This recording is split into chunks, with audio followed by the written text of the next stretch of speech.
Por la señal de la Santa Cruz de nuestros enemigos, líbranos, Señor Dios nuestro, en nombre del Padre, del Hijo y del Espíritu Santo. Amén.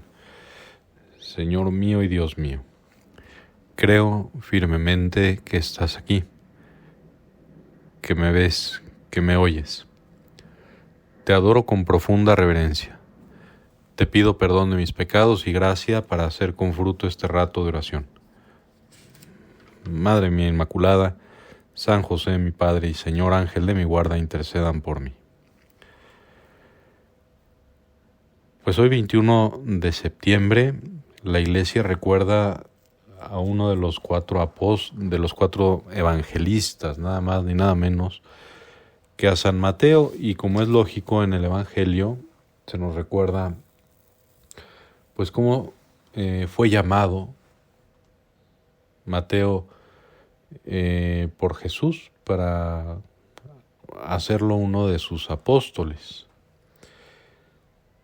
Vamos a dividirlo en dos partes, el Evangelio que hoy contemplamos aquí delante del Señor. La primera parte es muy breve, pero quizá la más importante. Dice así. Dice, en aquel tiempo Jesús vio a un hombre llamado Mateo sentado a su mesa de recaudador de impuestos y le dijo, sígueme.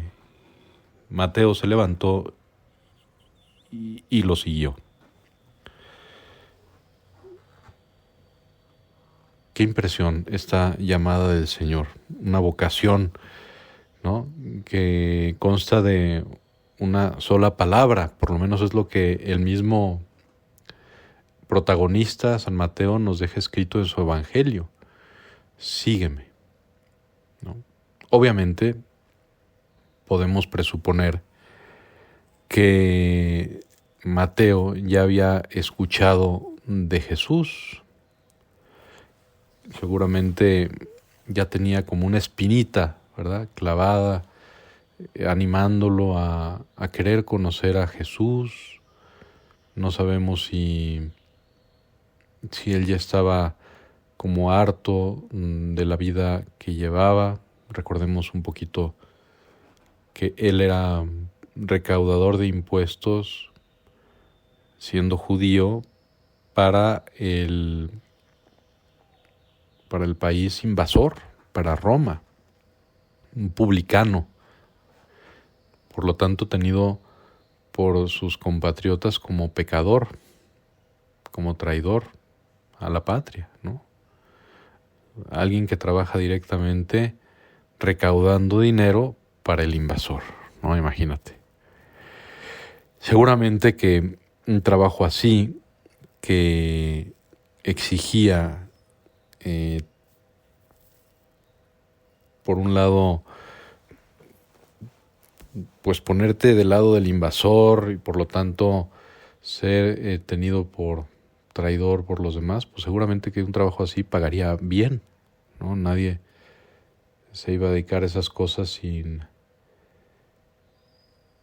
una buena remuneración, sabiendo que le iba a costar prestigio, honor, iba a ser tenido por impuro, no iba a poder participar, por ejemplo, del culto, ¿no? Era como un apestado, ¿no?, para la mayoría de los israelitas.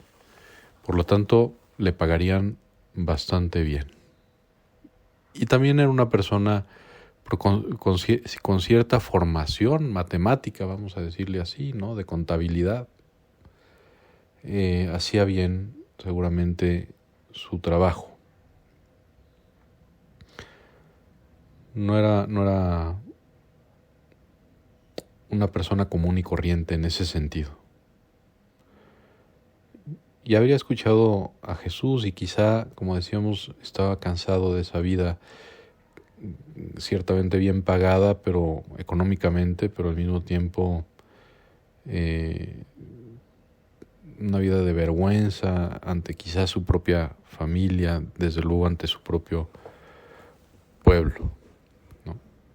Tal vez ya estaba cansado, no veía solución, quizá había escuchado bien a Jesús. Es muy probable que Mateo también conociera muy bien las Sagradas Escrituras, pues es el Evangelio, el de San Mateo, que mejor une el Antiguo con el Nuevo Testamento, ¿no? O sea, hace referencia constante a las Escrituras que anunciaban que vendría el Salvador, ¿no? Y cómo vendría, etc.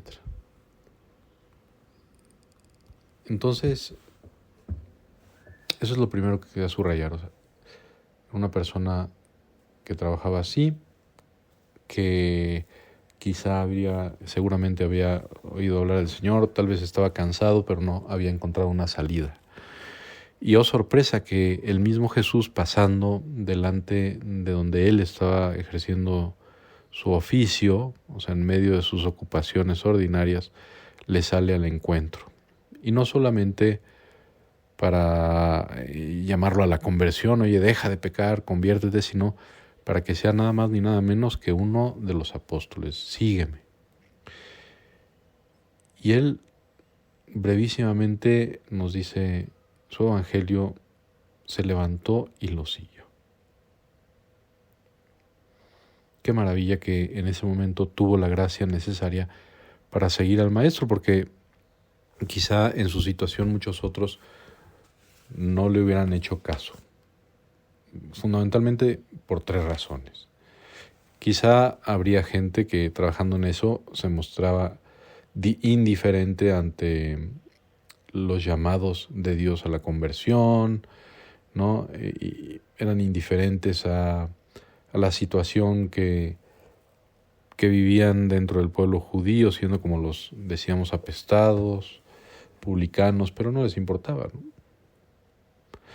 Otra razón por la cual no pudo no haber seguido a Jesús es pues por orgullo, ¿no? Por orgullo, simplemente por decir, pues yo aquí estoy bien, gano dinero, soy una persona importante, que voy a andar siguiendo aquí a un maestrillo de Galilea. Otra razón, por ejemplo, la vergüenza. Decir, oye, pues soy un pecador, estoy muy mal, no soy digno de seguir al Señor, no soy digno del perdón de Dios. Pero ni la indiferencia, ni el orgullo, ni mucho menos la vergüenza haya sido la razón que haya sido, impidieron que Mateo siguiera al Señor. Y no solo eso, sino que gozando después de su perdón, de su amistad, le organizó un banquete en su casa e invitó, pues ¿a quién va a invitar? A sus amigos, pecadores y publicanos, ¿no? Lo cual causa un escándalo. Y justamente esa es la segunda parte del Evangelio. Todos se sentaron a comer con Jesús y claro, los fariseos preguntaron a los discípulos, ¿por qué su maestro come con publicanos y pecadores que no sabe quiénes son? Jesús los oyó y les dijo, no son los sanos los que necesitan de médico, sino los enfermos. Vayan pues y aprendan lo que significa, yo quiero misericordia y no sacrificios. Yo no he venido a llamar a los justos, sino a los pecadores. Qué bonita respuesta del Señor, ¿no? Como indirecta, por un lado, porque dice, yo no vengo a llamar a los justos, sino a los pecadores, pero quizá en ese momento no les hace ver a los fariseos que también son pecadores, como todos nosotros.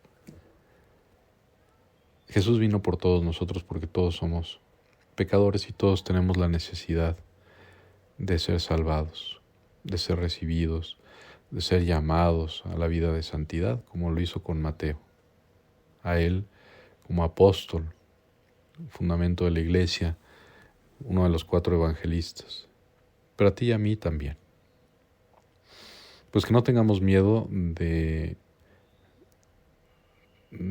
sabernos misericordiados, como diría el Papa Francisco, por Jesús, acudir a su perdón cada vez que lo necesitemos y también ser providencia del Señor para llevar la salvación de Jesús a los pecadores. Que anunciemos al Señor a aquellas personas, incluso a las que pensamos que están mucho más alejados del bien del Señor, sabiendo que a ellos también los llama. Y a ellos también les quiere decir, sígueme. Y esa llamada a veces tiene que pasar por nuestra mediación. Pues eso, que seamos muy apostólicos, que agradezcamos a Dios el don del ejemplo de San Mateo, el don de su evangelio, que tanto habla de misericordia y tanto liga, como decíamos, el Antiguo con el Nuevo Testamento. ¿Por qué no proponernos, entre otras cosas, leer el Evangelio de San Mateo con calma, con la ilusión de aprender de él? Te doy gracias, Dios mío, por los buenos propósitos, afectos e inspiraciones que me has comunicado en este rato de oración. Te pido ayuda para ponerlos por obra. Madre mía Inmaculada, San José mi Padre y Señor, Ángel de mi guarda, intercedan por mí.